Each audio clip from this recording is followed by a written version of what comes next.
The Select Committee will come to order, and we are going to be having members joining us at different points in this morning's hearing, but I want to welcome our witnesses, former Prime Minister of Australia, the Honorable Scott Morrison, and former U.S. Ambassador to Japan, the Honorable Rahm Emanuel. It's great to have you both with us, and Ambassador Emanuel, I want to thank you for your hospitality when we came and visited Japan, and you served in that role as ambassador, and we appreciate all you did to help the committee understand the issues relative to Japan. It's also very rare for a former head of government to appear before Congress, not as a ceremonial guest, but as a witness. And Mr. Morrison, your presence underscores both the seriousness of this issue and the strength of the U.S.-Australia alliance. We're here today to address one of the most urgent threats democracies face in the 21st century, the People's Republic of China, economic coercion of other countries. China uses market access as leverage, employing tariffs, regulatory blockades, and diplomatic intimidation to target democratic nations that speak up for human rights or national sovereignty. These are not isolated acts. They are part of a coherent strategy. And for too long, we treated China's rise as an economic opportunity detached from the party's geopolitical ambitions. But today it's clear, as trade between the CCP and the free world has grown, so has its appetite for economic leverage and control. And Mr. Morrison's government called for an independent inquiry into COVID origins. Beijing didn't argue. It retaliated with tariffs on wine and barley, with bans on lobster and coal, with a list of 14 political demands that made clear what the CCP wanted: submission.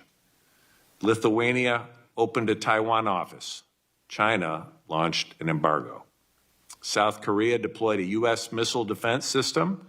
Beijing shut down factories and blocked exports. Norway awarded a dissident the Nobel Peace Prize. China responded with salmon bans and frozen diplomacy.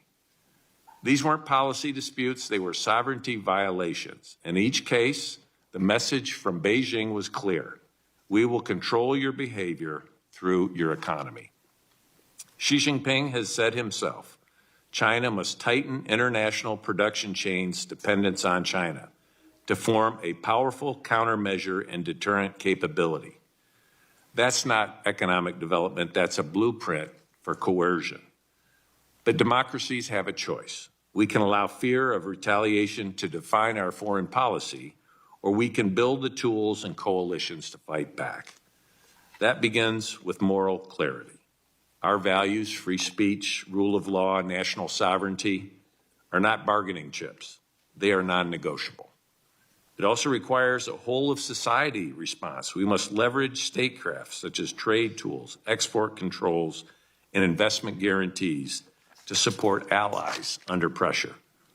We need to re-industrialize our own defense manufacturing base, reshore or friendshore production of critical inputs, and build international coalitions that reduce dependency, because the next round of coercion won't wait until we're ready. It will come when we're weakest. We also need to remember that China's coercion is not just about trade. It reaches into our own societies and attacks our core values, targeting diaspora communities, leveraging propaganda, and exploiting our open systems to create doubt, sow division, and instill fear.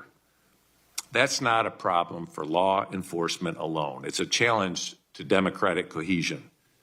And finally, we must double down on the efforts that Beijing fears the most, including AUKUS, the Quad, and deeper Indo-Pacific coordination with our friends. The CCP wants to isolate the United States from our allies.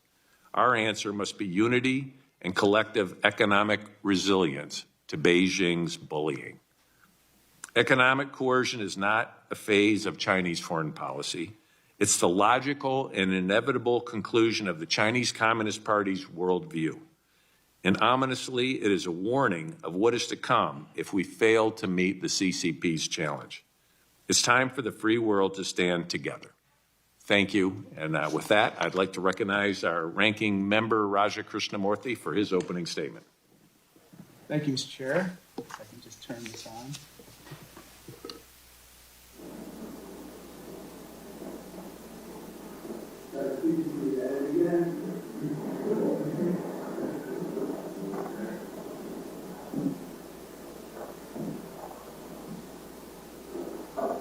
Got it. Thank you.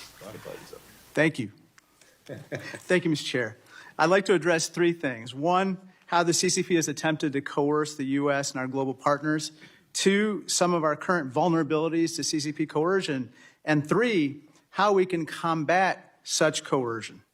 Today, we confront a truth that is hiding in plain sight. The CCP is not just building an economy, it's building leverage.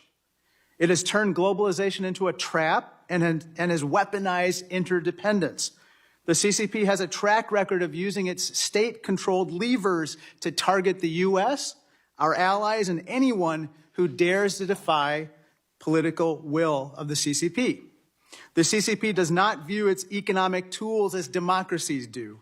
Instead of using these tools to uphold freedom, democracy, and human rights, the CCP wields its powers to punish free speech, bend democratic nations to the CCP's will, and gain even more leverage.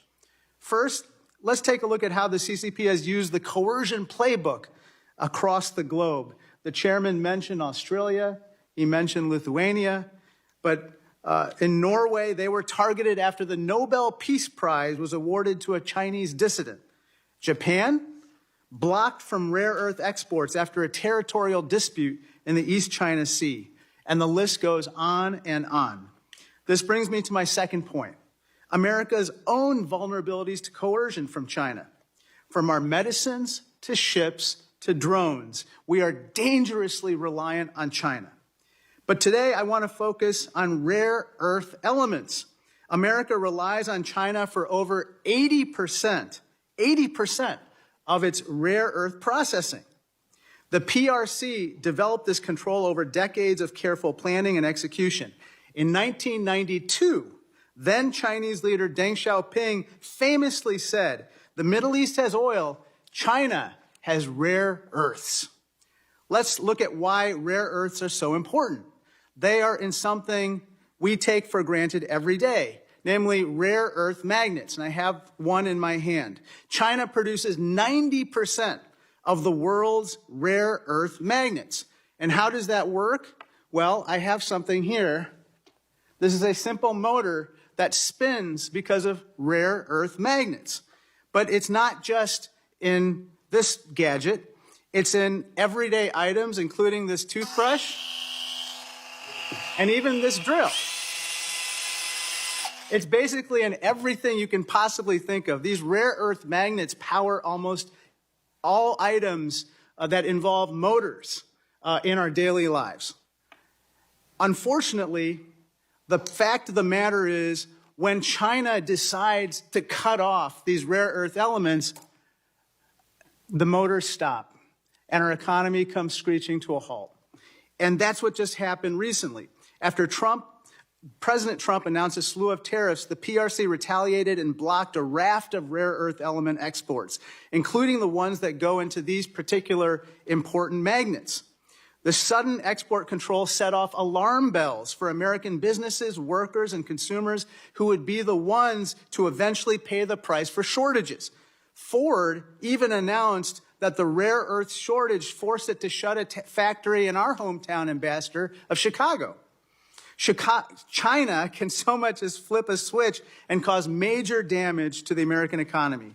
That is why this morning I'm sending this letter, Mr. Chair, to the Commerce Department asking what they're doing to ensure that China holds up their end of the recent deal on rare earth exports. I'm also sending another letter, Mr. Chair, to the State Department urging them to work with our allies and partners to diversify our worldwide critical mineral supply chains. This brings me to my final point. We must answer CCP coercion with resolve, unity, and resilience. That means building a collective defense among democratic nations against coercion. It means investing at home and diversifying our supply chains. And it means imposing costs, not just unilateral tariffs or sanctions, but coordinated responses that make clear if you attempt to coerce one of us, you will face all of us. Thank you, and I yield back. Thank you, Ranking Member, and as usual, your visual aids and material that you bring to these hearings is exquisite. So thank you very much. If you need a toothbrush, just let me know. I'm getting a hint here. If any other member wishes to submit a statement for the record without objection, those statements will be added to the record.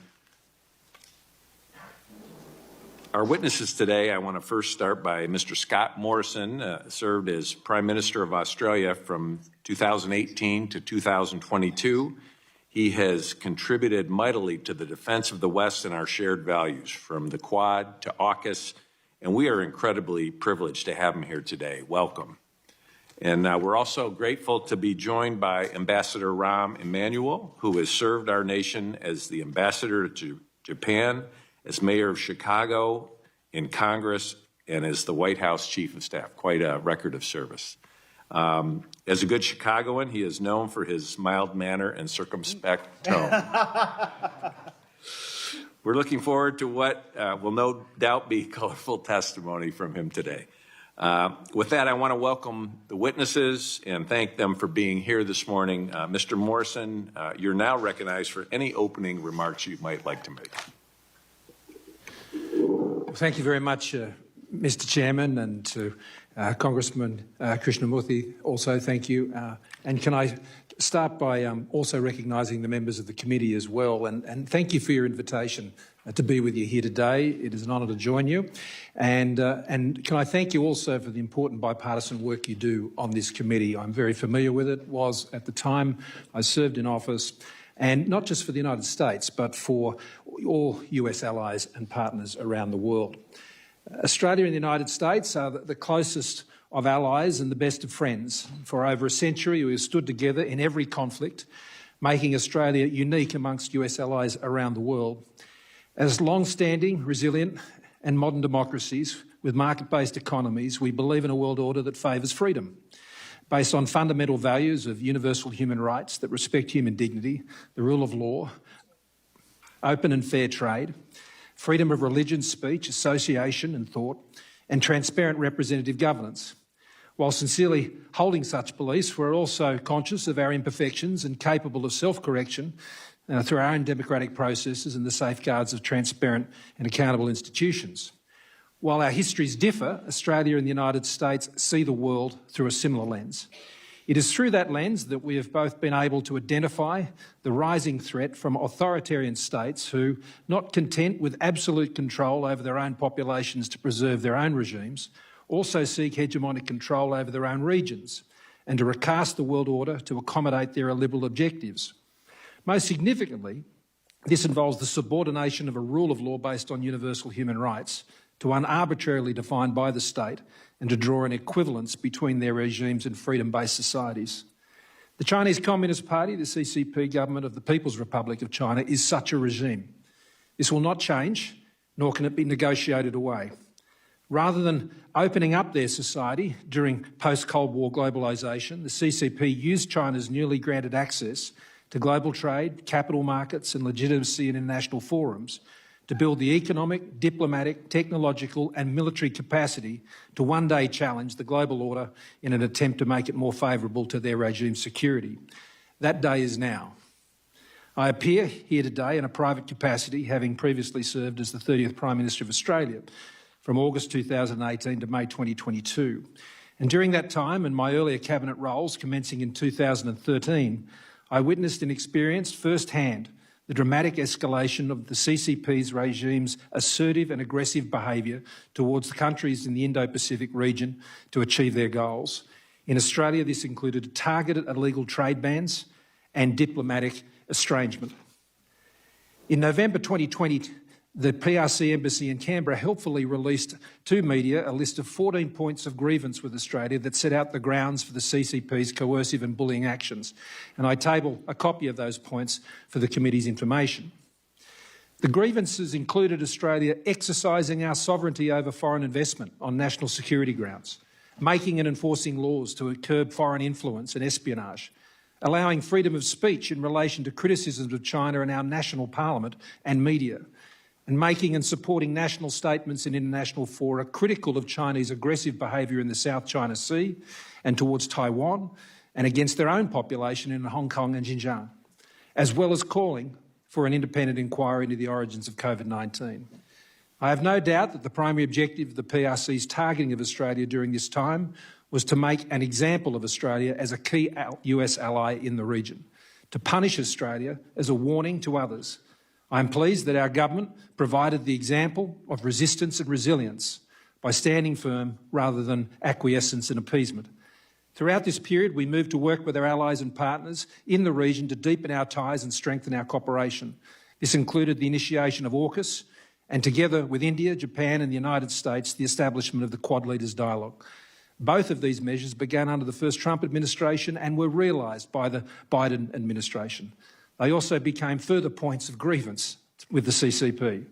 After the failure of the CCP's coercive efforts to break our resolve, the PRC took advantage of the change in government following the 2022 federal election to effect a reset and adopt a different set of tactics. This included abandoning their economic and diplomatic bullying and coercion for more inductive engagement, laced with charm and flattery. That said, the PRC still continues to engage in intimidatory behaviour by their military against Australia when it suits them without remorse. While the CCP's tactics may have substantially changed, their objectives remain the same, namely to neutralise public support for Australian government actions to counter the potential security threat posed by the CCP, such as increased defence spending or restricting investment in critical technologies or sensitive supply chains, to normalise and establish an equivalence between the CCP's authoritarian regime with free societies to provide licence for their activities, to weaken the network of US alliances and partners within the Indo-Pacific that provides an effective deterrent to CCP behaviour, injurious to a free and open Indo-Pacific, including peaceful absorption of Taiwan, and to isolate US influence in the region. In conclusion, there are many lessons from our experience. Above all, I would highlight the need to never become casual about the potential threat and to remain vigilant. And in the same way that the CCP seeks to target our alliances and partnerships, these same relationships must form the core of our shared response. Strengthening and deepening the networks of US alliances and partners is critical to resilience and deterrence. This is as true in the economic sphere as it is in the security sphere. In this new area of post-globalisation strategic rivalry, it is critical that these tracks of national policy are aligned and integrated. It is also true that the US allies and partners must understand that it is in this new environment that more will be required of them in these relationships, both individually and collectively, including by Australia, in the years ahead. I look forward to your questions and discussing these issues with you further. I'm also pleased to be appearing here with Ambassador Emanuel. Well, thank you very much. Ambassador Emanuel, you may proceed. Thank you, Mr. Chairman, to the ranking member, the members of the committee. It's an honor to appear before you today. I obviously don't have the eloquence of the Aussie accent or the show and tell of the ranking member, my good friend. For more than 60 years, the partnership between the United States and Japan has been the cornerstone of both peace and prosperity in a free and open Indo-Pacific. As ambassador, I sought to deepen our ties and confront our common challenges, none greater than China's most pernicious and persistent tool, economic coercion. China has made coercion its currency of economic statecraft and retaliation a replacement for negotiation. And where it cannot conquer through division, it chips away through corruption and control. In 2010, China cut off exports of critical rare earth minerals, as noted earlier, to Japan, hitting Japanese industry and consumers over a dispute involving the Senkaku Islands. After 2012, confrontation between Manila and Beijing in the South China Sea, China quarantined fruit exports from the Philippines and sent vessels to protect Chinese fishermen and blocking Philippine fishing boats.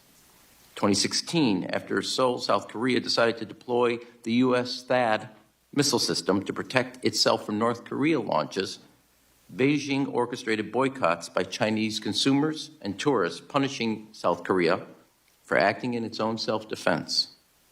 When Lithuania in 2021 allowed a Taiwanese office to open, China banned all bilateral trade.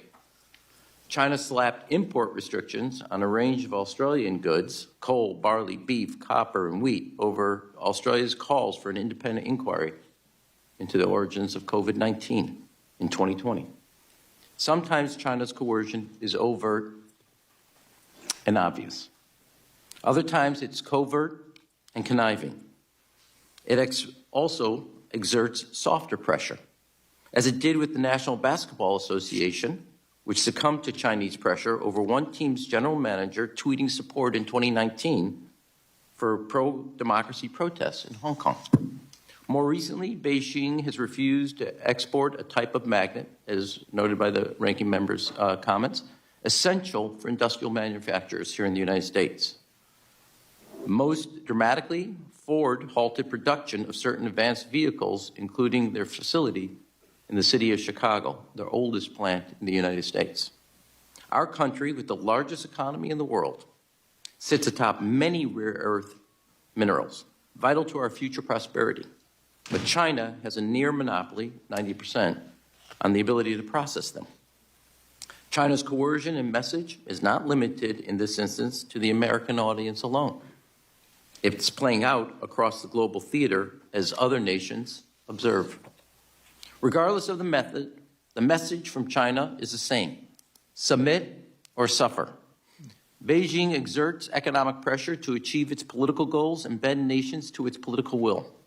Their goal is clear: isolate one to intimidate all.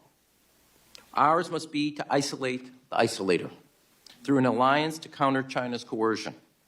As the 31st U.S. ambassador to Japan, I saw up close and clear-eyed how China pursues its geopolitical goals, not through innovation and inspiration, but through intimidation and infiltration. During my time in Tokyo, the embassy issued an unprecedented report on Chinese coercion to neutralize this tool that Beijing perfected over the last 15 years. The takeaway? To secure our standing in the 21st century, America and its allies need an anti-coercion coalition to counter China's aggression. Beijing's bullying is not a foreign policy, but an example of a failure of one. Nevertheless, the world's response has been scattered, slow, and too often silent. Continuing on the current course is a recipe for continued coercion. The United States cannot afford to be alone, passive, or partisan in this strategic competition. Cutting off our allies, cutting off our research and development, and treating investments in key industries like semiconductors as tradable are unilateral disarmament of our strongest advantages as a country. We must lead a resilient anti-coercion coalition to resist economic intimidation and respond with strength when deterrence fails. It should be based on mutual commitments that are public and reciprocal.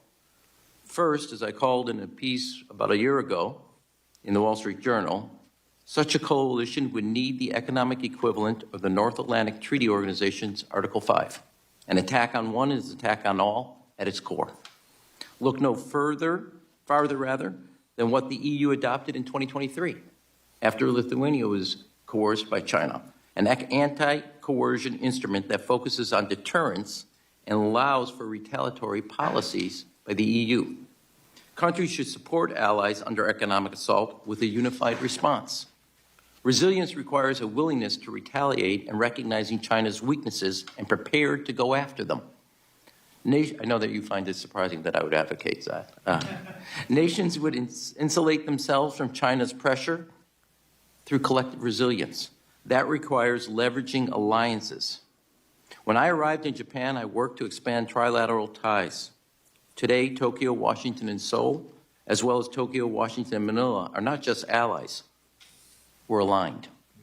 We strengthened our economic ties, enhanced our military readiness, and deepened our intelligence sharing. Second, America cannot self-immolate.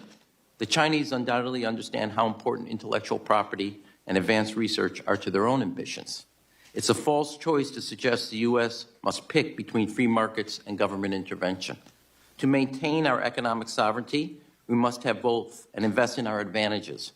Talent from around the world that comes to America, research and development, science, our universities.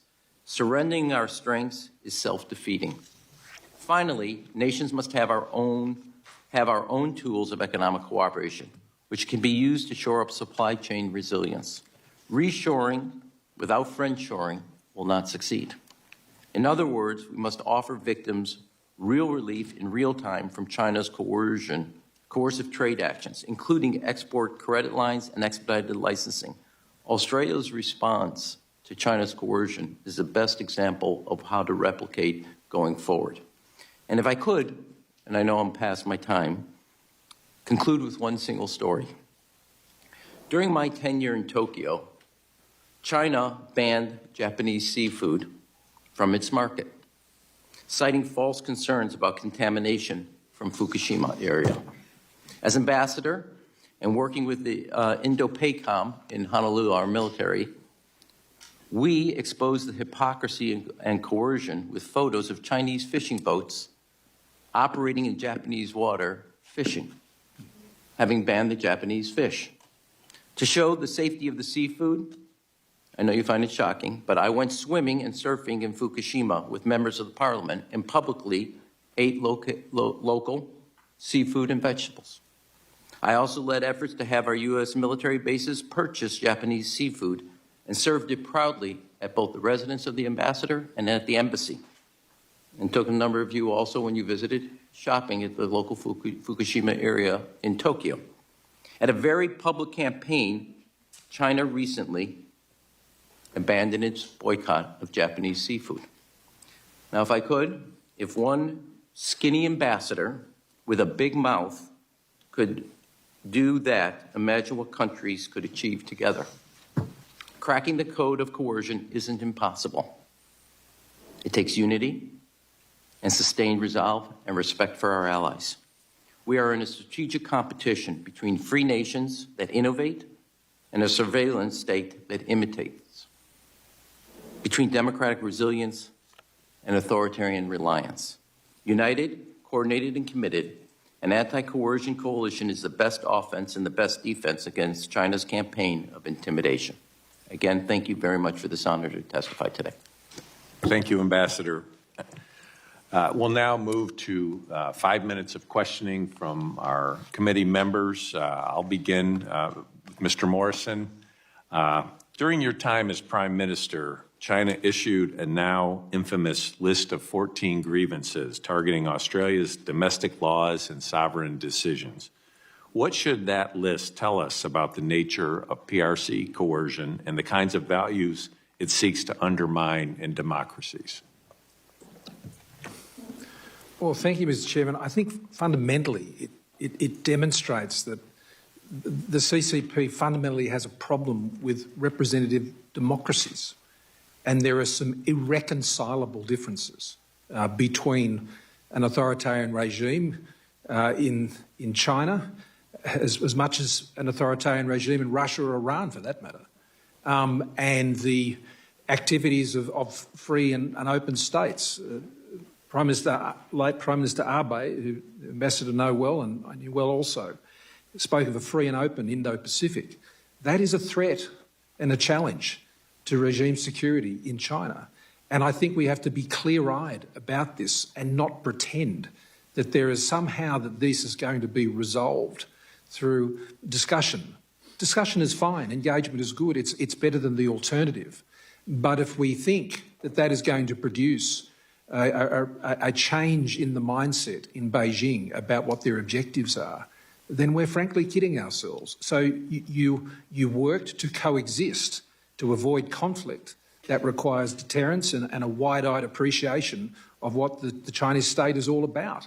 At every point, even the most moderate of their leaders, like Jiang Zemin, were very clear about the fact that even when they entered most favoured nation status, they still said to their officials that the West, and particularly the United States, is still looking to see us destroy our socialist system.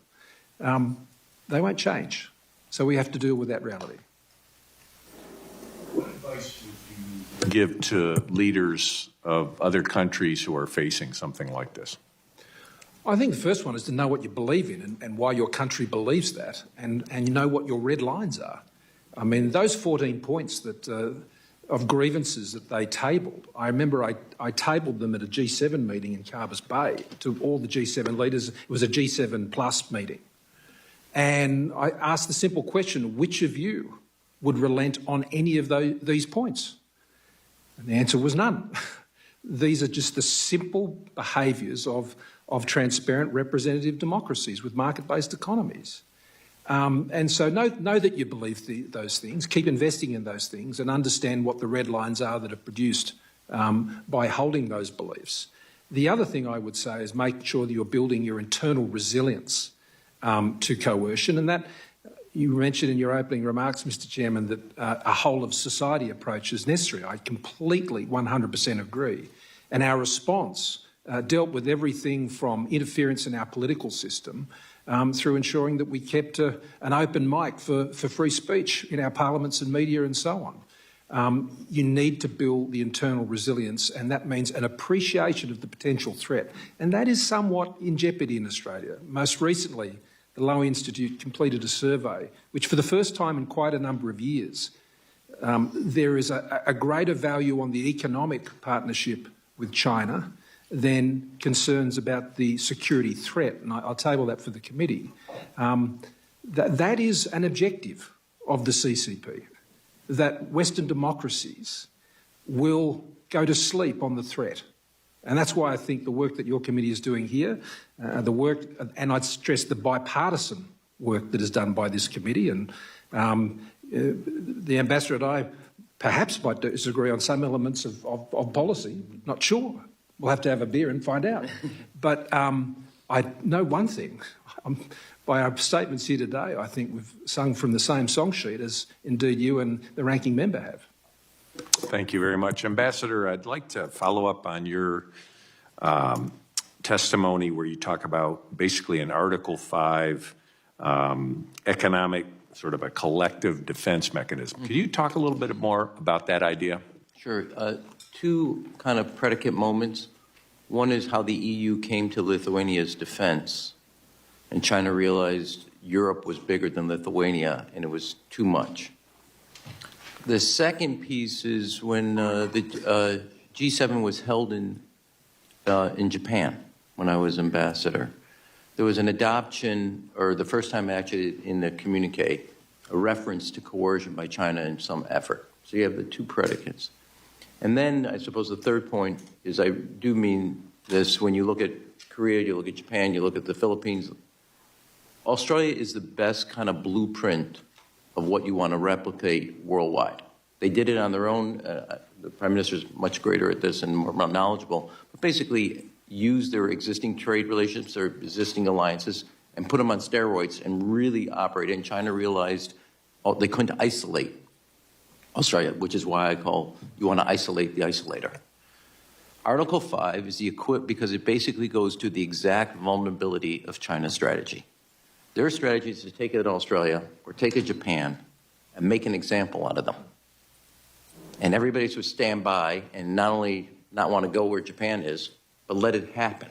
And then it's not just Japan, but its audience is much larger. If everybody got together and had a collective self-defense, which is what Article 5 would basically indicate, the basic premise of China's coercion unfolds and it reverberates. In every case, and I don't want to overplay the role that I played, but in the ban on Chinese seafood, the ban on Korean products or tourism, the ban on multiple products out of Australia, in the end of the day, China threw in the towel when everybody could work, either their economic relationships or political strategic relationships, so they were not isolated. So the Article 5 builds off of that basic premise. And I think that is what we need right now because we have to eliminate what is, I said in the opening statement, is the most persistent and pernicious tool in their economic statecraft. Thank you very much. Ranking Member Krishnamurthy. Hey, thank you, Mr. Chair. And it's such an honor to have such distinguished witnesses today. So thank you so much for coming in. I don't normally do this, but I brought in a nice bottle of Australian wine. Ever since China banned it in 2020 for Australia calling for a COVID investigation, this wine has been called Freedom Wine. And Prime Minister Morrison, you helped Australia sell a lot of Freedom Wine, right? I remember Secretary Pompeo sent me a picture with a very similar bottle at the time. And, yeah, look, at some point, China was going to tire of drinking Wuhan Pinot, I think, and was going to go back to the better product. Well, what's really fascinating about this is that Taiwan actually coined the term freedom wine. Yeah. And what's fascinating is that when you and I visited Taiwan last year, they served freedom wine at the lunch. And that goes to what the ambassador was talking about, which is when friends and partners band together, they can fight bans by China. And so what's also interesting is that I also brought something else, freedom pineapple cakes, made by what in Taiwan are called freedom pineapples. This is because after CCP banned Australian wine, you guessed it, they banned Taiwan's pineapples. And Ambassador Emmanuel, after this ban in Japan, sales of Taiwan's pineapples went bananas, right? I am waiting for you to hold up some Chicago 312 beer. It's coming. Unfortunately, Ambassador, Japan was the next target. And you alluded to this because after Japan attended a 2023 summit with the U.S. and South Korea here at Camp David, which you attended, China banned all Japanese seafood, citing food safety concerns. But, Mr. Ambassador, here are some pictures of you. Judging by there these, goes our friendship on 2 of these out of 3 photos. Judging by these photos, Ambassador, I think you believe that those allegations of safety concerns were completely fabricated, right? It was complete fabrication because they were just simply trying to hurt. They were trying to hurt the Japanese for doing the right thing.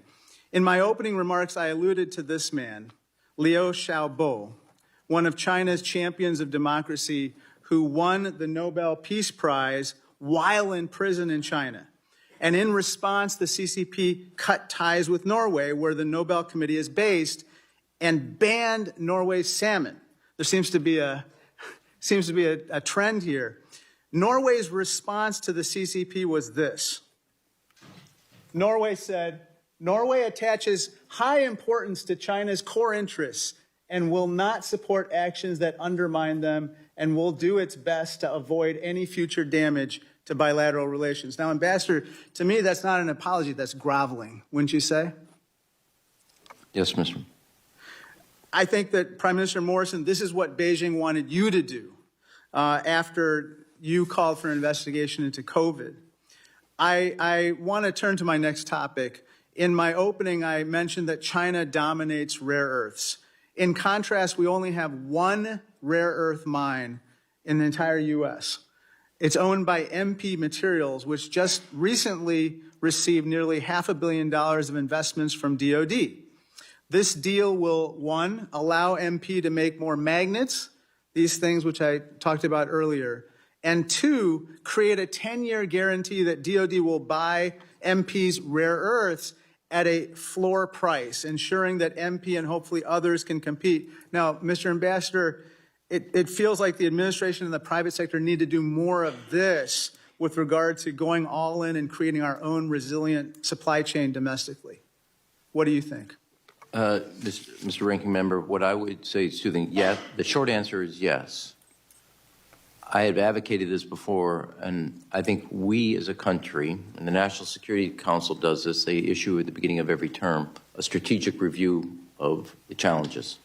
I think the National Economic Council inside the White House should do the same on economic both opportunities and vulnerabilities, and then be able to then lay out a blueprint how to, A, ameliorate or reduce your vulnerabilities, and how to accentuate your strengths.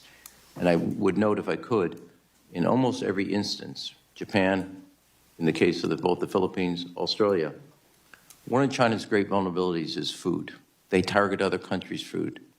That is a strategic opportunity given their psychological and economic vulnerability as it relates to sourcing food product for 1.5 billion people. If I might ask one final question. This image from the American Revolution is the join or die image. This was used to rally the 13 colonies to fight back together against British tyranny. We've updated it into this new graphic, which I think builds upon what Ambassador Emanuel was talking about, which is join or die. Today, America and our friends, Australia, Taiwan, Japan, and others, are like the divided parts of the snake. And if we operate together, we can fight Chinese coercion. And I think, you know, Ambassador Emanuel, this is what you were referring to in your Article 5 comments about fighting together against Japanese coercion rather than fighting alone, right? Correct. Thank you. Thank you, and I yield back. Thank you. Representative Jimenez. Thank you, Mr. Chairman. And really, I didn't know neither one of you were coming. I just came here to watch Raj do his thing. It's a pleasure to see both of you, especially you, ambassadors. Pleasure to see you again. And by the way, I want to commend you on the great job you did as ambassador in Japan. I'm known here as pretty hawkish on China, and I consider China and their products, China to be basically a drug dealer, and the world is addicted to Chinese goods. And when China wants to punish anybody, just withhold the drugs, right? And so there's only one way you cure yourself is you have to rehabilitate yourself. We must decouple from China. Because if you don't, no matter what you do, I mean, I guess they acquiesced to you, Mr. Prime Minister, and said, okay, now we will allow your products to be sold in China, and we won't impose economic sanctions, et cetera. But I think that was a way of trying to keep both everybody from actually decoupling from them, so that any time in the future they can do it again. Do you have a comment on that? I do. I think that is correct. The actions to lift the bans on Australian products was undertaken sometime after Australia withdrew the actions we brought against the PRC at the WTO. So it first required a withdrawing of the allegation of illegal trade bans before they even, frankly, contemplated removing those. I think what the PRC learnt during their experience of seeking to bully us is that was ineffective and it wasn't working because we stood our ground. And I want to stress one point in relation to what the ranking member said. Yes, the political statements that were made around Freedom Wine, or indeed the campaign that the ambassador led in Japan, they are strong political statements. But the pain of what was done, particularly to our wine industry, was real, and our vintners and others experienced that. And yes, there was some Freedom Wine sold, but not enough to make up for that impact. And my point about that is, you stand up, it hurts. And you have to be prepared to take that. And one of the most encouraging things I used to receive when I was Prime Minister was letters from farmers who said, this hurts, but what you're doing is right, and we'll stand with you. And I've never been more proud of Australians than at moments like that. And so if you're going to stand up here, you've got to be prepared to take a few hits in the process. But you're much more able to do that if you can take hits with your mates. And your mates have got to show up as well. And they're the sort of things that I think you're referring to, Ranking Member and Chairman and others, in the political support in that demonstration, which was very important. I received it here and many other places. So, yeah, they realised they got it wrong. The wolf warrior diplomacy, all of that was a massive tactical error. And they took advantage of the change of government to try and reset that and take a different approach. Because you're right, a decoupling of of the two economies. Ultimately, apart from single source supplies like rare earth materials and so on in the United States, China has a lot more to lose on that front because of the size of the US market. You already see US capital has been draining out, or particularly private capital, out of China now for some time. The same is true in Korea and Japan. They've wised up as well. So that movement of capital and US markets and access to it, I think, is an incredibly important card and can be deployed both in US own interests and in the interests of allies and partners. Mr. Prime Minister, the problem that I have is that I want to decouple faster, okay? And I know it's going to take pain, but what I'm seeing is they will acquiesce because they're in it for the long haul, and they want to keep us hooked as long as they can. And frankly, we're feeding the monster that eventually will eat us up.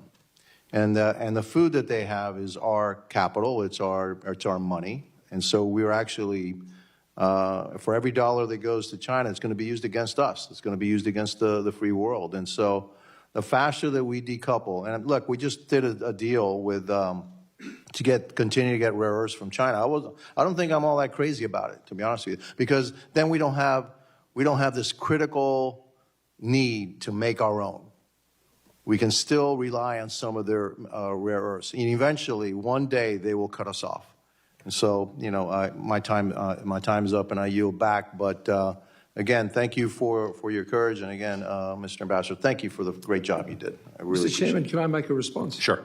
In support of that last point in particular, we are kidding ourselves if we think at some point if the PRC can find an alternative source of supply for what they need. In our case, resources and various things like that. If they can find it from a more compliant source, they will, no matter how much dialogue you're having, if it appears from somewhere else, they will take that decision at the appropriate time for them. But equally, where you have vulnerabilities on single source supplies like critical minerals and rare earths, before you jump off one lily pad, you've got to have another one to jump onto. And that does require a concerted effort, and I remember this was an issue that we raised when we were here back in 2019 with the President in his first term, of the need to build these supply chains around critical minerals and rare earths, which had exactly the features of what you've just mentioned in terms of MP materials here in the United States. If you can have a resistance to the price manipulation which China applies to rare earths and critical minerals through their stranglehold on processing, every single time an Australian rare earths mine might try and get going, what do? They manipulate the price, the market tanks, they go out of business. They control the market with ruthlessness. And so that requires end users, which are in Japan, Korea, and the United States, to be able to give clear and certain price signals into the supply chain so alternative supply chains can be built. When you can do that, and when you can have greater variety in the markets in which you're selling into, we were able to find other markets for our barley. The coal kept going out of Australia at the same rate it was before out of Newcastle Port. It was still making its way to China. I think Singapore became one of the biggest coal miners in the world during that time. And, you know, it still got there. But you had to have your options. When you have your options, well, you have resilience. Thank you. Representative Torres. Thank you, Mr. Chair. I see America's critical mineral dependency on China as our single greatest strategic vulnerability. In 2010 and 2011, China engaged in economic coercion against Japan, imposing export controls on rare earth elements, the first known instance of Beijing weaponizing its chokehold on critical minerals and rare earths against a foreign country. Since 2010, we have known that Western countries like the United States are dangerously dependent on China for critical minerals and rare earths. We have known that China is able and willing to weaponize its chokehold on critical minerals against adversaries like the United States. Despite knowing these dangers, the U.S. is no closer to achieving critical mineral independence than we were 15 years ago. In fact, China controls more of the world's rare earth refining today than it did back in 2010 and 2011 during its economic coercion of Japan. I guess my question is, why has the United States been so dangerously complacent when it comes to breaking out of critical mineral dependency? America made itself energy independent from the Middle East, yet we seem to lack the same sense of urgency around making ourselves mineral independent from China. Why the discrepancy? Is that for either one of us? Yeah, either one of us. No. Do you want to go first, Mr. No, President? I'll follow you. Okay. Congressman, if I could take one step back. Yeah. We repeated for basically a decade that China was an economic competitor or a strategic competitor. And when President Xi comes to power, he makes a decision that China is a strategic adversary, not a competitor. It's a very different psychological outlook. Second, to your point, and why I advocate this in conjunction with an Article 5-like instrument tool, is to take an assessment of your vulnerabilities. I don't, if I could, as you went through basically 2 years of war in the Middle East, including with Iran, as you noticed, energy prices did not spike, and I know we all know this, it's been written, so I'm not violating any prior assignments. There were models where, God forbid, there was conflagration in the Middle East, you were going to see energy go to $140 a barrel. That didn't happen. And why? Because of the United States. Full stop. And we worked at it over decades, did not abandon the effort of resilience as related. So you need exactly that type of resilience and study where your vulnerabilities are, what you need to shore up those vulnerabilities, not both yourself independently, but with allies and friends alike. So both reshoring and friendshoring in complacent. Magnets would be an area. Now, I know you would find it hard to believe, but as a middle child, I don't mean to destroy the comity of the group right now. But I say this because, as I noted earlier, Europe's plank post-Lithuania. The only time they've thought of employing that unity was now with the United States because of how we're negotiating with the EU. They haven't deployed it, but they threatened to. So it was designed with China in mind, but it's actually looked at and made to be deployed with us. One of the problems for China right now is, given the war in Ukraine by Russia, they have lost access to the European market. Leveraging, as the Congressman noted, our own market, that is a powerful force against China, plus our allies in the Indo-Pacific, Japan, Korea, Australia, New Zealand, India, Philippines, and other countries. So understanding how we organize as a group and put together that economic coalition with real tools to confront both their coercion and wolf warrior tactics in service of a larger interest is key to our long-term economic independence, our economic resilience, and our competition with China. I want to squeeze in one more question. There are reports that China has agreed to resume exports of rare earths to the United States in exchange for the United States resuming exports of H20 AI GPUs to China. And there are competing views, right? The argument from the administration is that it wants to make the world, including China, dependent on an American AI tech stack that includes NVIDIA chips. But then the opponents argue that the H20s are just too computationally powerful. How should we view the deal? Should we see it as building an American AI tech stack or as American capitulation to China's economic coercion? Well, I think this goes to knowing where your red lines are. And in the point I made in response to an earlier question, and these are either sensitive technologies which are aiding a strategic rival, or they're not. And that plays into the US's security interests, or it doesn't. But somewhere, that call needs to be made. And greater minds than mine will have to apply themselves to that in making that decision and evaluating that deal. And some will argue that that the Chinese tech will catch up and they'll have their own versions of it and they won't need it. And look, in my experience, everyone can make whatever argument they want around these issues, but it all just comes back to that fundamental question: what is the security interest, and what is the red line that you can and cannot cross?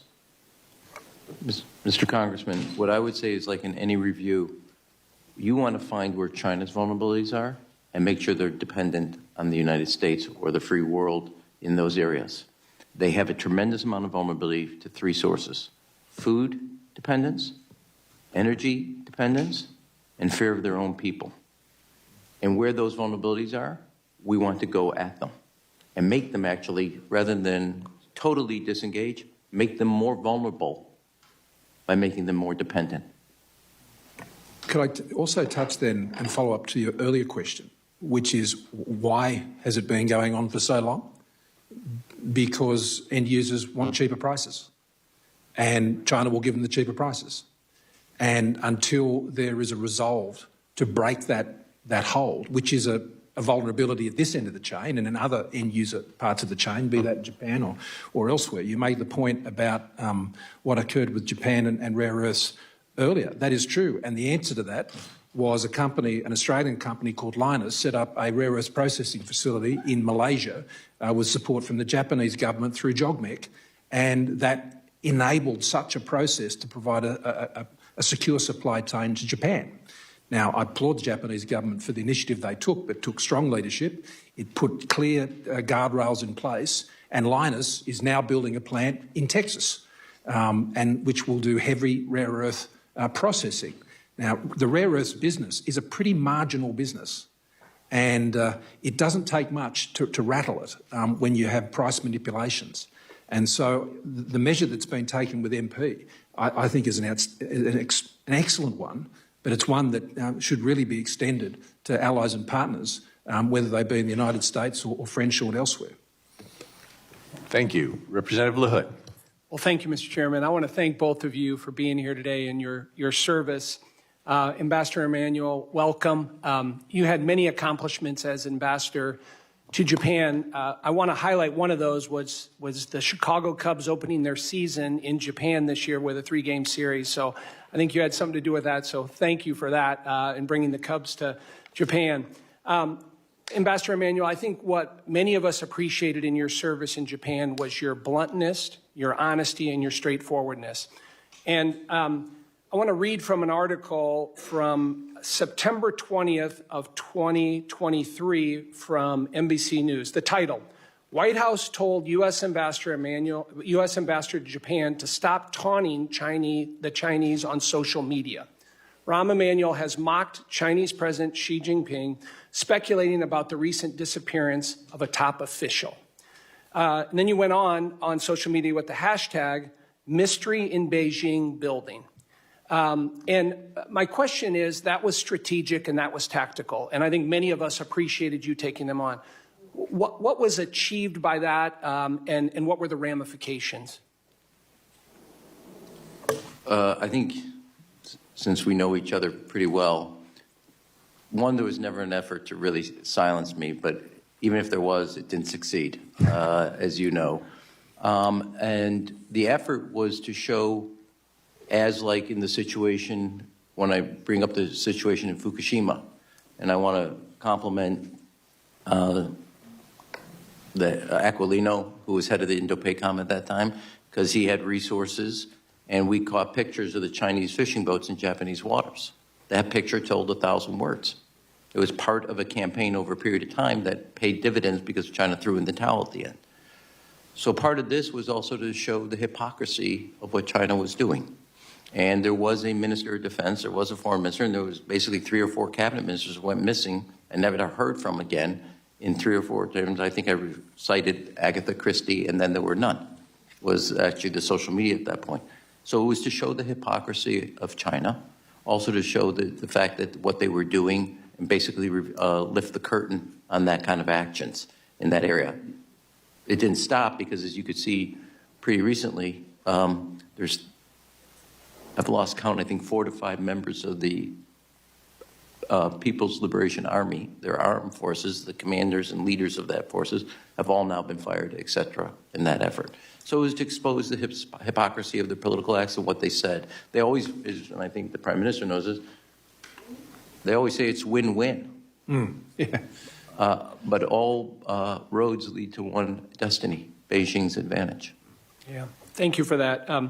In your response to Mr. Torres's questions, you talked a little bit about partnering with our like-minded allies. I came a little late, but we haven't heard TPP. Now, that's in the past. But when we think about TPP and what we wanted to do there, in terms of writing the rules of the road when it comes to trade in the Indo-Pacific region, partnering with our like-minded allies. Now, that ship has probably passed, but that seemed to me what you were referring to in terms of how do we work with, on the economic front, how do we partner with our allies there to do that?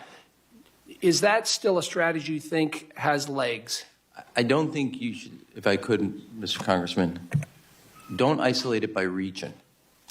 One of the success of the past strategy, in my view, was that Europe realized that it was not North Atlantic over here and the Indo-Pacific over here. There was one strategic sphere. You want Europe engaged economically, politically, in the peace and prosperity of the Indo-Pacific. That gives us greater leverage. You don't want this just on Australia, Japan, and South Korea. You want all our friends involved and pulling in the same direction. Now, I think, as the G7 communique indicated, as EU's action after Lithuania was isolated, you want countries of like-minded interests to come together, form an economic union where anti-coercion is at the core of confrontation. It flips the script where China's trying to isolate an Australia or trying to isolate a Japan. They become the isolated party. You want the economic coercion quiver to be taken out so they don't rely on it. And remember, if you take all the countries we talked about in the Indo-Pacific, you take the United States, Canada, Mexico, the EU, they cannot export their capabilities just to the developing world. It's just not that big of a market today. The other thing I would say to you, it also then goes through a vulnerability.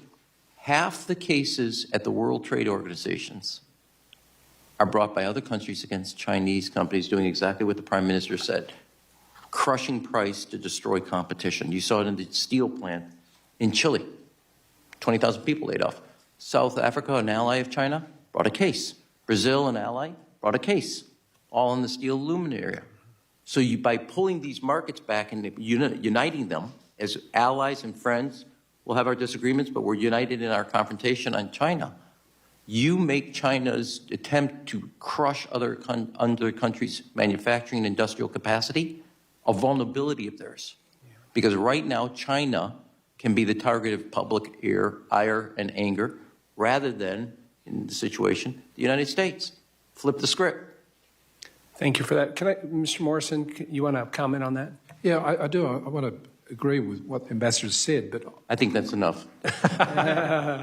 but I would also want to highlight the issue that you've raised in your question.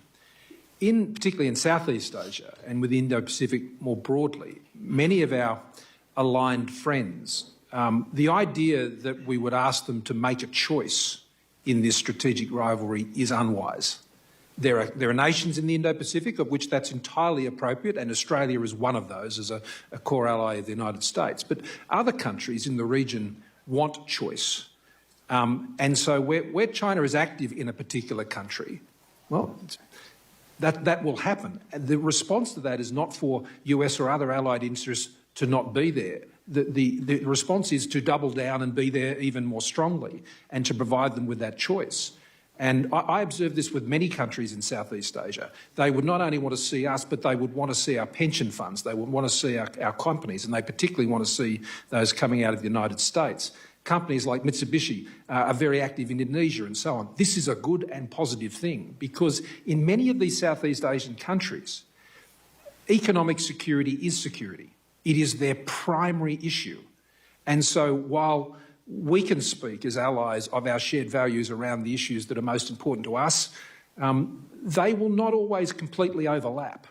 And we must prioritise the economic relationship with these countries to give them assurance and confidence so they can become like-minded partners on particular things.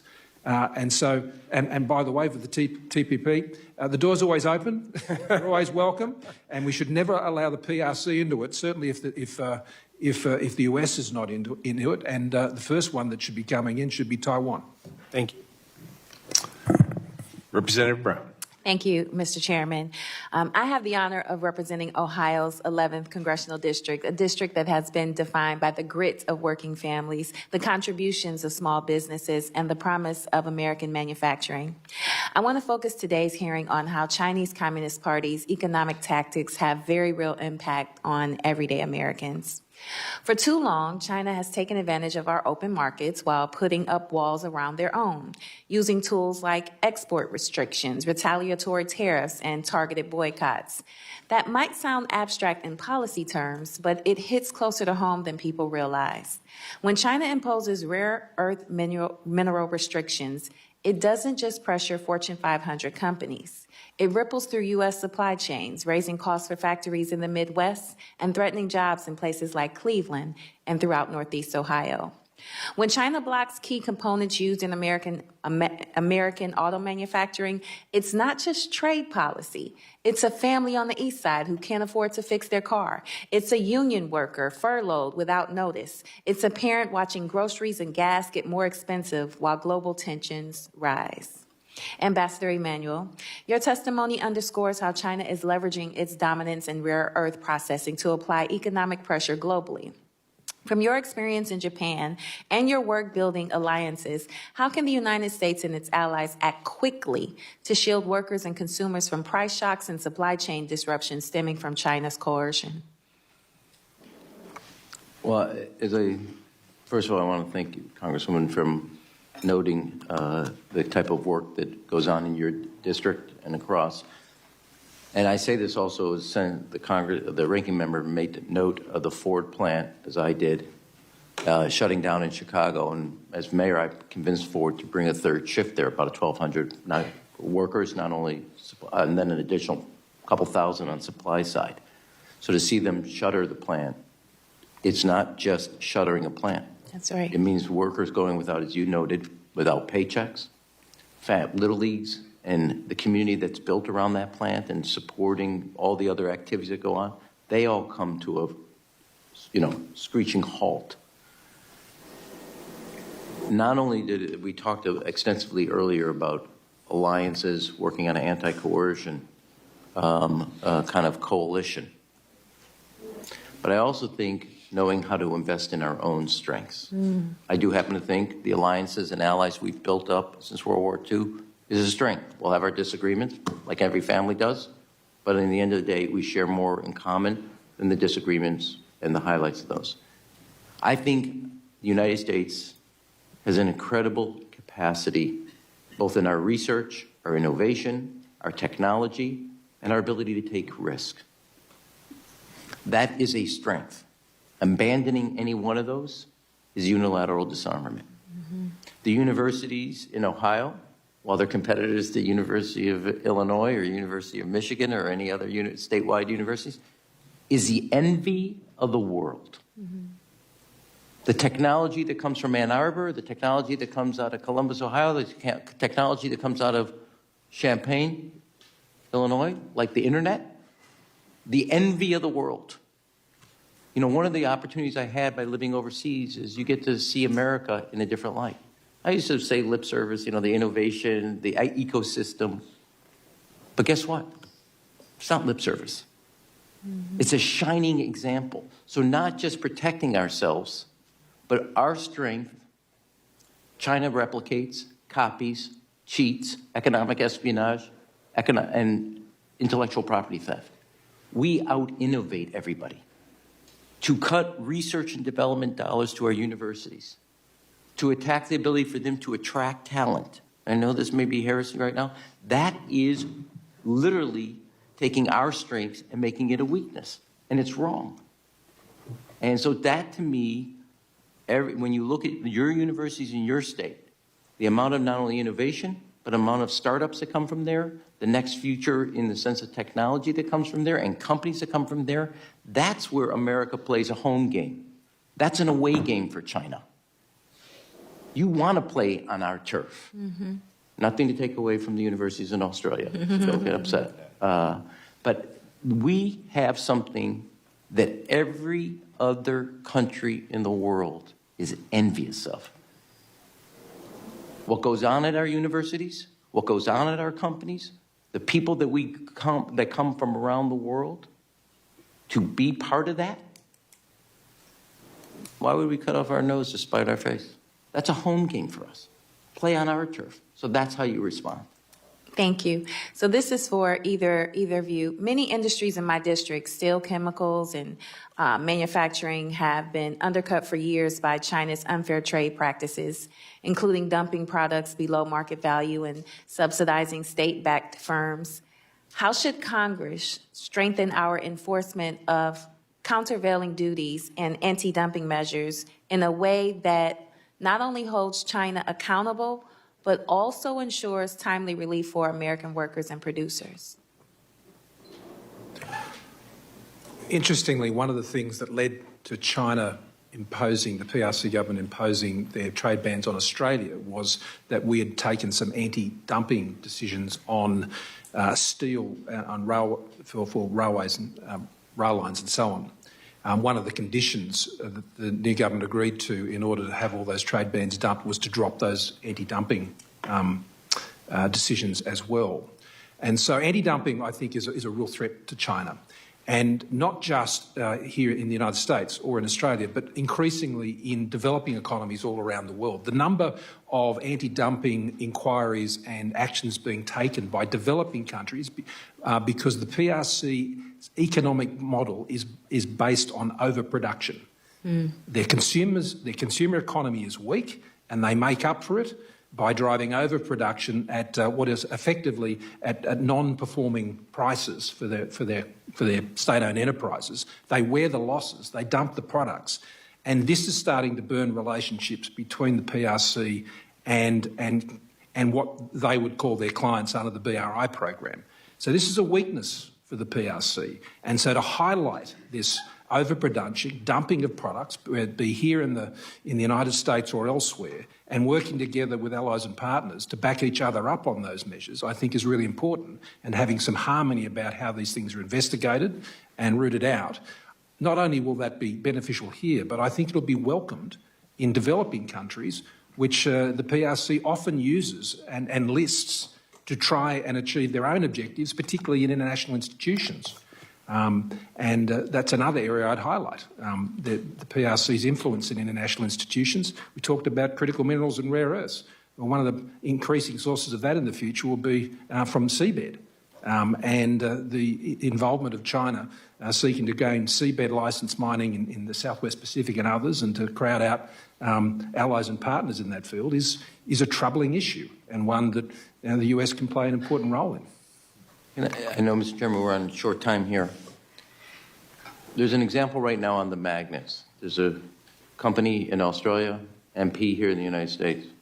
I think there's really important to underscore both your question and what the Prime Minister answered, which is China's attempt, will be right now, given what we're doing, will be to crush the price of magnets worldwide through subsidies, so that neither the Australian company or the American company can get their sea legs and be a standalone, capable company, supporting both the price and the ability to withstand price competition, and that's not market-driven, but state-driven, is going to be essential to our future, not short-term, over the long-term, decades, economic independence and sovereignty.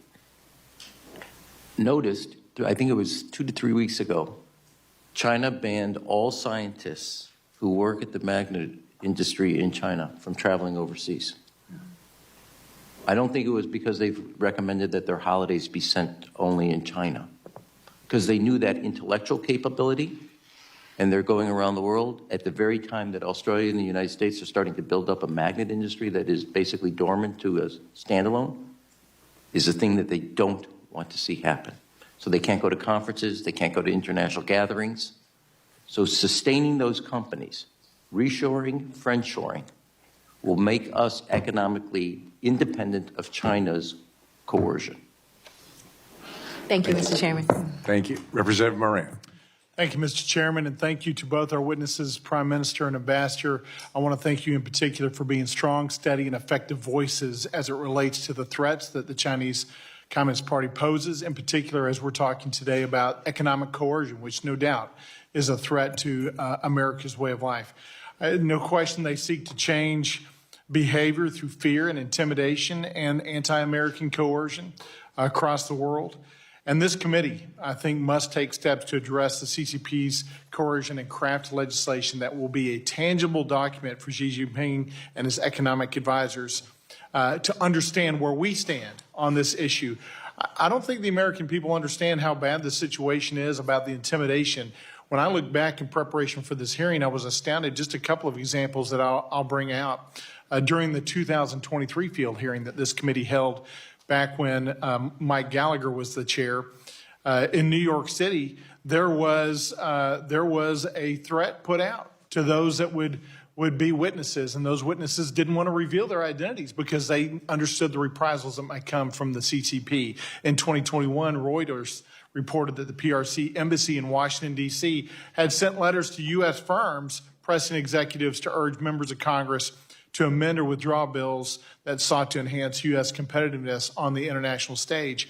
Those are the kind of actions that the PRC is going to take, and we certainly remember what happened to South Korea when China imposed economic penalties against South Korean companies, costing them billions of dollars after Seoul agreed in 2016 to a U.S. request to deploy THAAD missile defense systems in South Korea. There seems really to be no limit on the actions the PRC will take to engage in economic coercion. I want to start with you, Prime Minister, and talk about the use of arbitrary laws by China, or their arbitrary application of laws, their own laws, in this regard. In 2020, China implemented the Export Control Law, which, as you know, gives the CCP the ability to halt exports of critical minerals or technologies based on a national security criteria with, frankly, no basis in fact on their side. They've used laws like this to stop the export of key goods when countries don't hold their same political view, as you know. They also implemented the Unreliable Entity List in 2020. That's their term, which allows Beijing to blacklist foreign firms from undefined acts that they see as harmful to their national sovereignty. In the U.S., we have similar laws, but frankly, we provide evidence and we fairly and equally apply those laws. That's not the case for China. I want to go back to when you were dealing with this in Australia. Prime Minister, what steps did you take to lead Australia in the face of direct economic coercion by China? And how did you see China use these arbitrary laws to pressure Australian companies? Well, thank you, Congressman. It's interesting that, yes, there are a number of decisions that Australia took on Huawei and so on, and we were the first to do that globally. But we're engaged in some abattoir issues with China, and I was raising those with the Premier at the time, and we were just making zero progress on this issue. The use of non-tariff barriers to basically be denying the ability for us to be pursuing our meat exports into China, and there was just an absolute brick wall. Now, this is before I called for an inquiry into COVID-19. Much is put on that issue, and I don't resolve for it for a second. This led to the deaths of millions of people around the world, and their accountability on this issue has never been brought to anything, and it must one day. But I digress. Those very types of non-tariff barriers, the internal rules, the processes, they are used to inhibit what were the normal trade relationships between us and China under our free trade agreement. So even where you have an agreement, they will say they obey the rule of law so long as that rule of law suits their purpose at the time, or they can change the rule of law when it suits them. And that is the great threat of authoritarian regimes. The rule of law is the rule of law in the countries we reside in. But for China, it's the rule of law as they call that law any given day. And if it doesn't suit them, they will find another way to prevent the actions of others who they seek to frustrate. And before I lose my time today, I want to come to you, Ambassador, because you mentioned some things earlier about how do we effectively introduce countermeasures. And I thought one of the things you said was really insightful. You said make China more vulnerable and dependent in 3 areas: food, energy, and then use the fear of their own people against them effectively. So I want to ask you specifically, how do we go about that here in Congress? What kind of legislative action should we take to increase the vulnerability in these areas to China and to make them more dependent on the rest of the world? Thank you, Congressman. So your colleague mentioned about disengaging, that China's a bit like a drug. No, one is I don't like the Cold War metaphor. As you go back to the Cold War, we didn't really have trade with the Soviet Union. The trade between the United States and China is nipping up against $1 trillion. So it's not a real metaphor. And the second is China believes if there is a Cold War, it's in the science and technology area. They want to dominate in biotech, AI, quantum computing, just go down the list. Making sure, and this requires a deft hand, meaning you can't just use a blunt instrument, where they are vulnerable on food. I think it's a mistake to have Brazilian soybeans replace American soybeans. I think that gives us leverage. I think it's a mistake that they can access energy either through Russia or Iran. I think making them more dependent on not just oil and gas, our technology as it relates to a series of things on battery research, as it relates to battery storage or other types of technology. But you go down the list. This is what I think the NAC would do. I think NAC being the National Economic Council in the White House. I do want to stress, though, you're doing this in conjunction with your allies. The mindset that the United States will do this solo plays to China's game. We're on their turf, isolated, just mano a mano. Us standing with the European friends and allies, with our allies in the Indo-Pacific, strengthens. We are a numbers game. When that force brings, you flip China's script. Now, I respect the institution of Congress, having served here, but in the end of the day, the lead here is out of the executive branch to set the precedent, having served also at the behest of 2 presidents. So Congress can play a supporting role, both challenging and reinforcing when an administration is taking the course.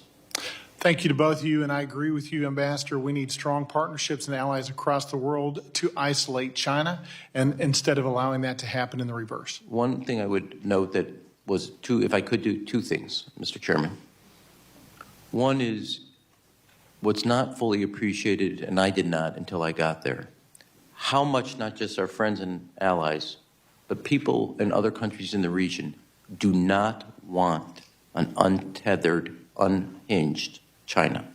They see the United States as the best insurance policy to anchor in that area. China's strategy, they are the rising power, America's declining power, get in line or you're going to get Australia's treatment. Our strategy, we're a permanent Pacific power and presence, and you can bet long on the United States. We have to double down on that.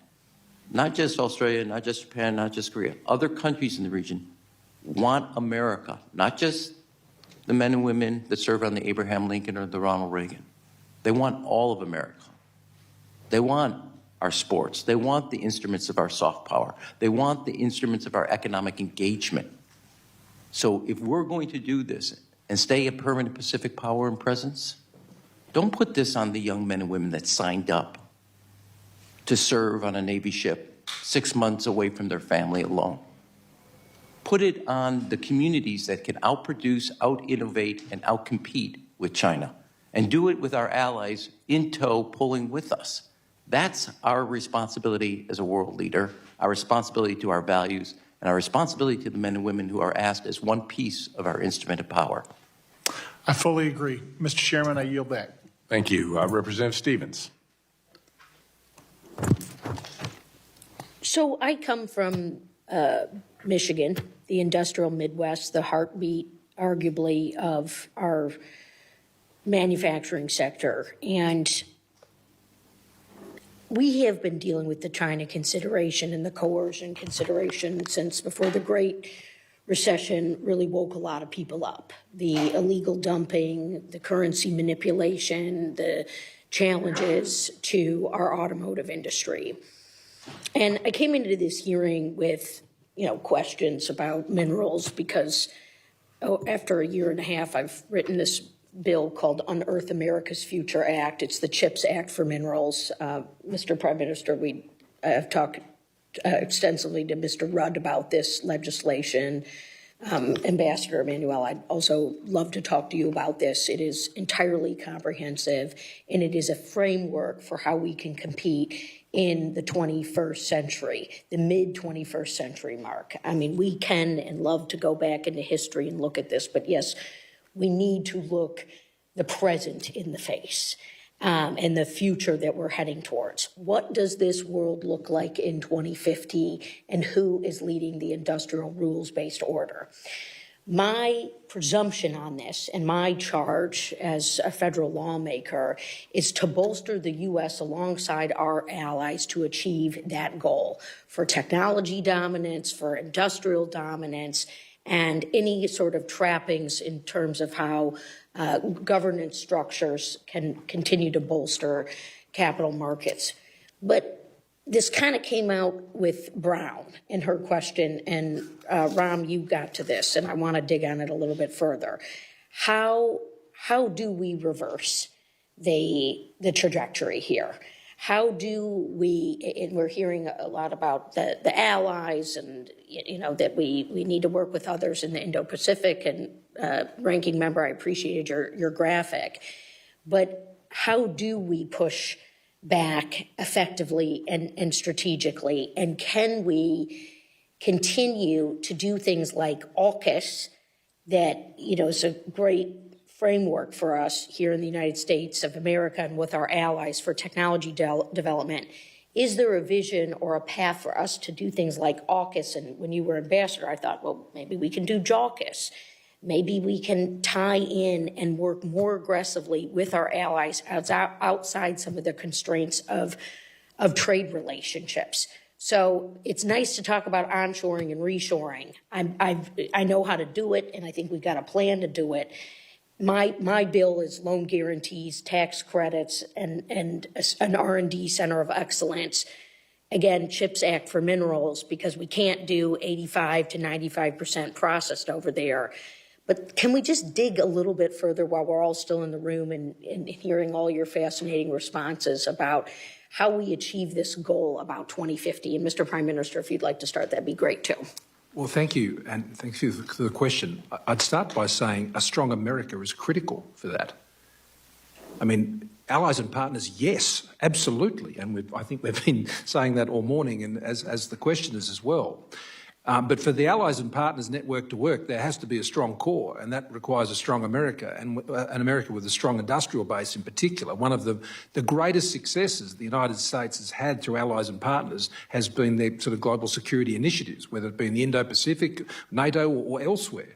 And applying that same discipline of those networks into the economic sphere is critical to achieve that. But it doesn't work unless the United States itself maintains its leadership and keeps striking distance on these core things that are necessary. So I would agree with you. What's frustrating from the Michigan perspective, sir, is, you know, we have a current administration, 55 tariff announcements in 100 days. I mean, I appreciate how bipartisan and thoughtful we are here, but we've got billions of dollars of losses now coming out of our big three.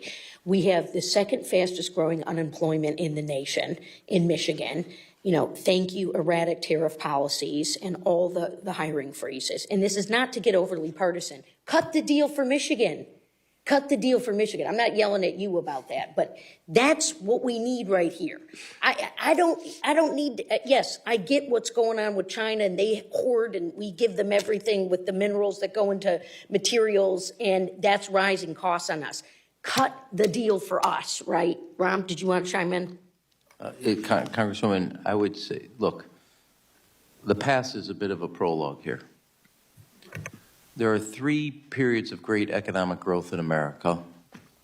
One is after the Civil War, one is at the beginning of the 20th century, and one is at the end of World War II. What do all 3 have in common? Investing in America and Americans. Take education, land-grant colleges under Abraham Lincoln, universal high school education at the beginning of the 20th century, and the GI Bill, where education educated and trained a generation of Americans.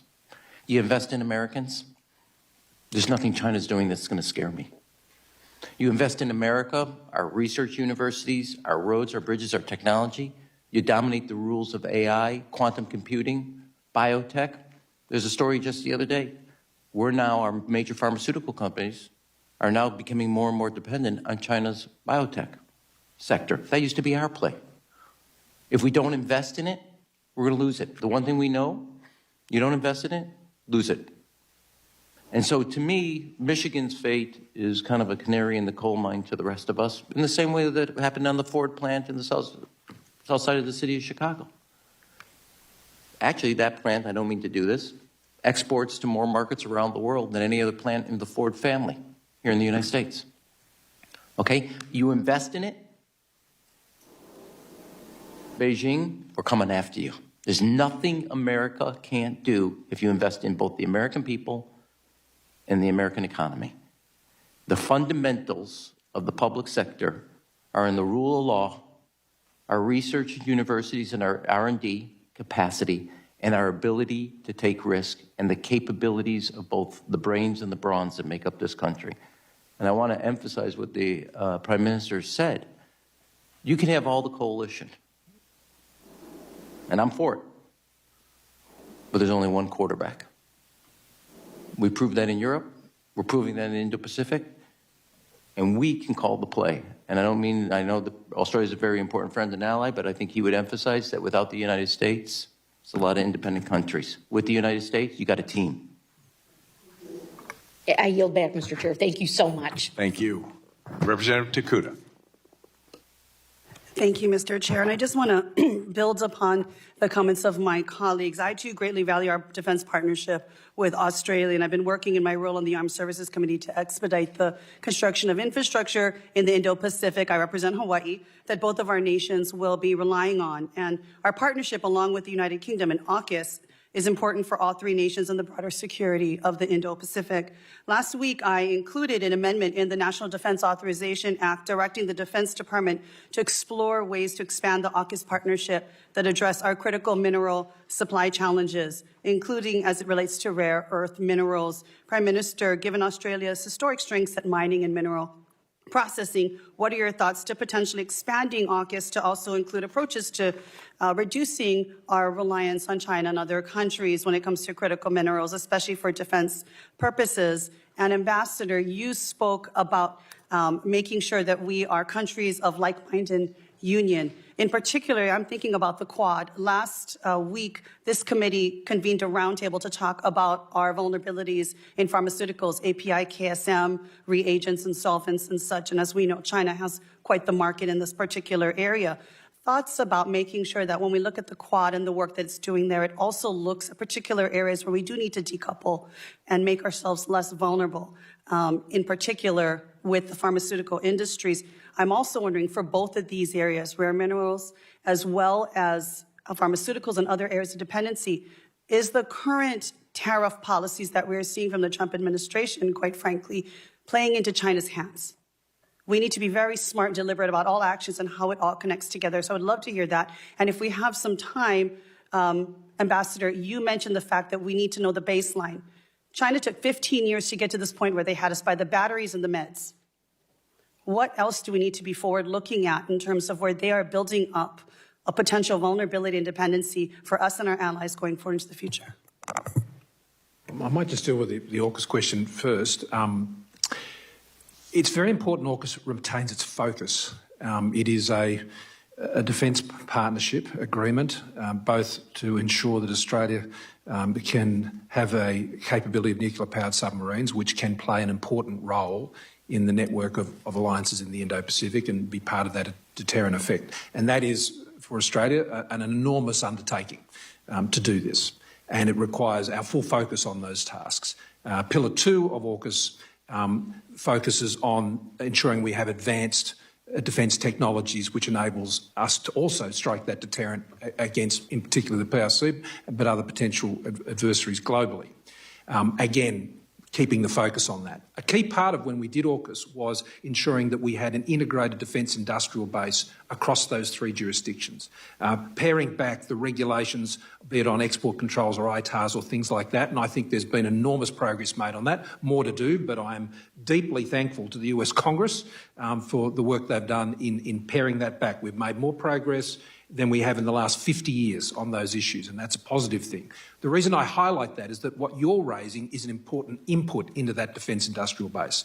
The processed rare earths that go into whether they be nuclear-powered submarines or F-35s or whatever it happens to be, that is essential for those things to be done, and everything else that is going to be done that we haven't even dreamt of yet. What I would humbly suggest is I think the best forum for those industrial type processes is probably more through the Quad. I think it certainly supports AUKUS and I think is entirely consistent with what AUKUS is doing. I think what's important is that it gets done. And I think the Quad in particular provides a good vehicle because it includes Japan. More recently, there's a company in Australia, Pilbara Minerals, who have struck a joint venture with POSCO in Korea, which is a processing rare earths, lithium raw material arrangement. We need to see more and more of those types of deals and providing those supply chains amongst friends. It is in Australia's interests for the US industrial base to be strong, and I think this is a point that's sometimes lost about allies and partners. We think it's a good thing for the US to rebuild its industrial base. We have a stake in that, and we want to ensure that happens. That's why under AUKUS already we've paid $500 million in supporting nuclear submarine production here on Virginia class.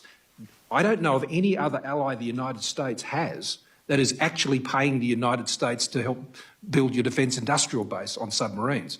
That's what a serious partner does that is keen on doing heavy lifting in a partnership. And so I would say a similar amount of effort and focus is required to get those supply chains on rare earths and critical metals right, because you cannot pursue the capabilities that you want under AUKUS unless you have those secure supply chains. So the issue you're focusing on is dead right. Thank you, Congresswoman. I would two things I would say and take a note, or three rather. One, take a page out of the export controls. When I was ambassador, we worked on that. The United States position vis-a-vis semiconductors with China was strengthened because Japan, South Korea, Taiwan, and the Dutch stood shoulder to shoulder with us. That's why China squealed like a stuck pig. And that's a lot for a Jewish kid to say, stuck pig, okay? And so you got to, that was a joke, you guys got to relax around here. So you have to appreciate that is an example. China sued for peace because the effectiveness of our coalition worked to isolate the isolator. The Quad is a place of economic cooperation. You got to look at the strategic landscape. I said this earlier to a colleague's question. They are competing with us on AI dominance around the world, not just with our AI. Will the rules of AI be written around a China model or US-based model? Quantum computing, same deal. Biotech, same deal. So you look down 5, 6 promising technologies tomorrow that are going to be the most dominant technologies, and you begin to double down both on the research dollars that go to those technologies, the security of the companies and the innovation that comes out of those research dollars, and the protection of them in the early stages to be worldwide competitors. Now, I do want to say, because this probably is the last answer, so I might as well kind of go with it. Look, I think tariffs are a blunt instrument that are being applied bluntly. They should be used strategically, not across the board. Not all problems. It's a hammer in search of a nail. That's my view. I think that if we thought about this strategically, looked at tomorrow, where do we want to be? How do we invest in the technology? How do we invest in the brain power? How do we invest in the muscle power to build up a competitive economic ecosystem around areas? And the problem when you lose your industrial base is that there's a whole series of ecosystems that's part of that, because that industrial base is part of the innovation piece. It's not universities over here and production over here. That's why you can't concede the ground of industrialization or manufacturing to China, because take a look at the EV auto industry. We were first, like solar, but take the EV, we were first with a national brand called Tesla. Their companies, though, figured out how to recharge them in 5 minutes. We haven't. They have an ecosystem that is operating. You need that manufacturing as a part and parcel and the heart and soul of your innovation. Mr. Chairman, can I close on one thing? I do want to thank both the chairman, the ranking member, and the full members of the committee for having a hearing on something essential to the economic prosperity and the future of not only our country, our allies, but most importantly, the communities and people we represent. And for a rare moment, as somebody who also participated in this sport, this is a rare committee of bipartisanship. We'll have our differences on a number of other issues, but you came together on looking to the future and how to make you play a constructive role in shaping it. And I want to thank both of you and the members for a real thorough discussion about what tomorrow can bring and how to make sure it's to America's advantage and our allies' advantage. Well, thank you very much, Ambassador Emmanuel, Prime Minister Morrison. Really appreciate your participation today. Questions for the record are due 1 week from today, and without objection, the committee hearing is adjourned. It's good to meet you. Thanks, fellas. Appreciate it.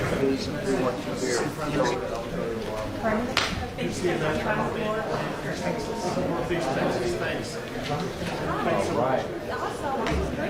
Yeah.